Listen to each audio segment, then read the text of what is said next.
प्रधानमंत्री श्री नरेंद्र भाई मोदी जी अपना राम ललाना ए भव्य मंदिर बनी गયું એમના શિખર ઉપર ભગવાન રામનો ધ્વજ ફરકાવ્યો એટલે જેટલા પણ હિન્દુઓ બિરાજમાન છે આપણે બધાએ શિખરબંધ મંદિરના ફરી દર્શન કરવા અયોધ્યા જઈએ। આપણે ખૂબ ભાગ્યશાળી છે કે આપણા રામનું મંદિર બનતા આપણે જોયું ને આપણે દર્શન પણ કર્યા અને એના ભગવાન રામના નેજા હેઠળ આપણે બધાએ અહીંયા બિરાજમાન છીએ અને ભગવાન રામનું મંદિર બનવાના આપણા વડીલોના સપના હતા કે અમારા ભગવાનનું મંદિર બને, પણ ભગવાનનું મંદિર સંપૂર્ણપણે બની ગયું, આપણા વડવાઓનું સપનું સાકાર થયું અને ભગવાનના મંદિર બનવાનો સર્વશ્રેય આપણા ભારતના યશસ્વી પ્રધાનમંત્રી શ્રી નરેન્દ્રભાઈ મોદીના હસ્તે જાય છે। કેટલા બિરાજમાન માને છે અહીંયા ભગવાનના ભવ્ય મંદિર બનવાનો સર્વશ્રેય આપણા ભારતના યશસ્વી પ્રધાનમંત્રી શ્રી નરેન્દ્રભાઈ મોદીજીના હસ્તે જાય છે અને આ તો ભગવાન રામનું મંદિર બન્યું છે, હજુ મથુરા બાકી છે એટલે ભગવાનને યાદ કરવા છે, ભગવાન રામને।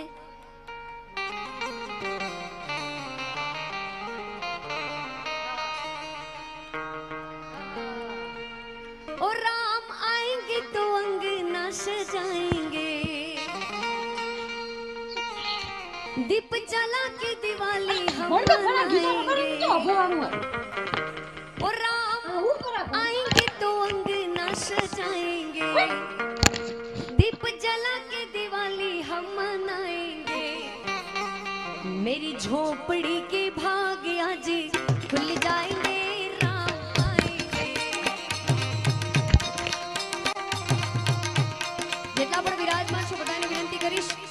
कि जेमना हृदय में राम प्रत्ये लागणी छे, राम प्रत्ये प्रेम छे अने पोताना मनथी विचारी रह्यो छे के हूँ राम लल्लाना प्रांगणमां बेठो छुं, अयोध्याना प्रांगणमां बेठो छुं अने भगवाननी सामे भगवानने याद करी रह्यो छुं, तो बंने हाथ ऊंचा करी ताळीओना नाद साथे जेटला पण विराजमान छे।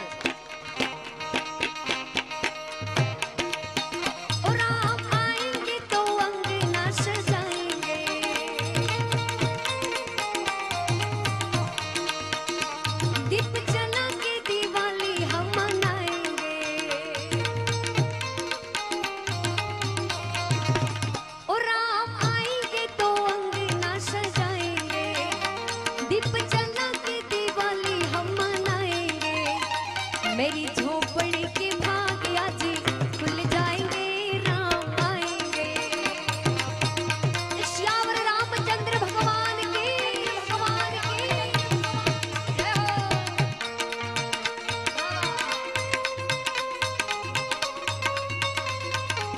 जय जय जय जय श्री राम, जय जय श्री राम।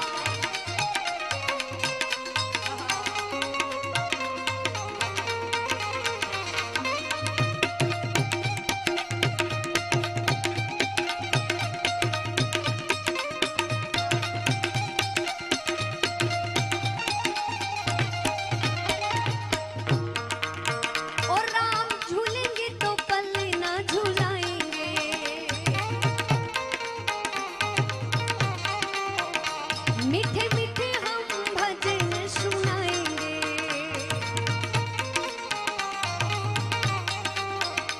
राम झूलेंगे तो पल ना सुनाएंगे। मीठे मीठे हम भजन सुनाएंगे, राम कृपा से मेरी जिंदगी सवर जाएगी, राम आएंगे। राम कृपा से मेरी जिंदगी सवर जाएगी।